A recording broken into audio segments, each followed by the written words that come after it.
নীল নদের দেশ, পিরামিডের দেশ আর সঙ্গে ভয়ঙ্কর সাহারা মরুভূমি।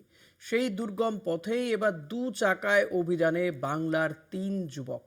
পরিবেশ দূষণের বিরুদ্ধে সচেতনতা প্রচারে মিশরের সাহারা মরুভূমি পাড়ি দিলেন হাওড়ার ৩ অভিযাত্রী। প্রথম বাঙালি হিসেবে এই পথে প্রথম সাইকেল অভিযান। উদ্ভ্রান্ত সেই আদিম যুগে স্রষ্টা যখন নিজের প্রতি অসন্তোষে নতুন সৃষ্টিকে বারবার করছিলেন বিধ্বস্ত, রবীন্দ্রনাথের কথায় নতুন সৃষ্টি বিধ্বস্ত হলেও ৩ বন্ধুর ইচ্ছে শক্তি কিন্তু বিন্দু মাত্র বিধ্বস্ত নয়। নতুনের এ যেন এক অপার যাত্রা। সাইকেলে চেপে সাহারার ওপারে, যতই সাহারায় শিহরণ শব্দবন্ধ বাঙালির মনে ঘোরাফেরা করুক, ৩ বন্ধু কিন্তু কলকাতা থেকে সুদূর সাহারায় বালিয়াড়ির পথে সাইকেলের চাকায় ভর করে ইতিহাসের পথে এগিয়ে চলার এক অনন্য গল্প।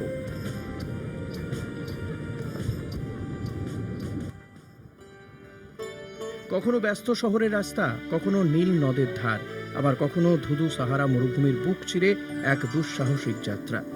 গত 17ই জানুয়ারি কলকাতা থেকে মিশরের রাজধানী কায়রো পৌঁছান এভারেস্ট জয়ী মলয় মুখার্জি, পার্থপ্রতিম হাজরা ও দেবাশিস চক্রবর্তী।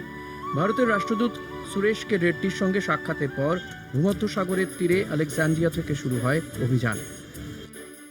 সাহারা মানেই একটা শিহরণ থাকে, কারণ সাহারা নামে অনেক আতঙ্ক, অনেক কিছু থাকে। তবে সেই সাহারা কিন্তু যথেষ্ট ভালো।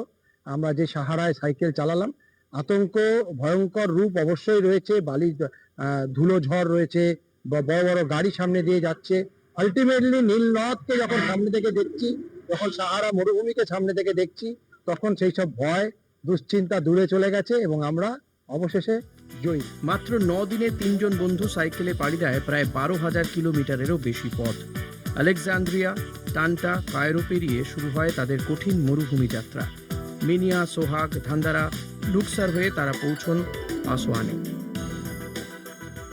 সাইকেল আমাদের চলছে দারুণভাবে সফল, এবং দিনের বেলা, যদিও এখন উইন্টার সময়, কিন্তু দিনের বেলাটা গরম আছে, কিন্তু আমরা ভীষণভাবে সফল এবং মানে একটা অন্য রকমের অনুভূতি এই সাহারায় সাইক্লিং করে।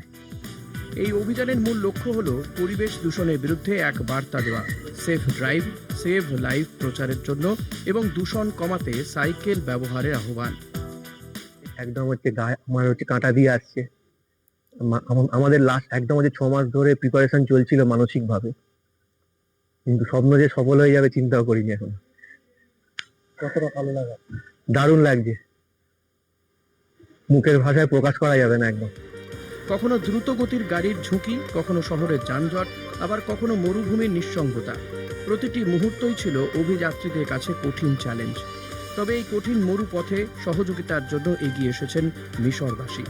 খাবার থেকে জল, সব কিছুতেই তারা পেয়েছেন মানবিক সহায়তা। এই দুঃসাহসিক অভিযানে তাদের পাশে কলকাতা পুলিশ ও Howrah city police. Kolkata TV.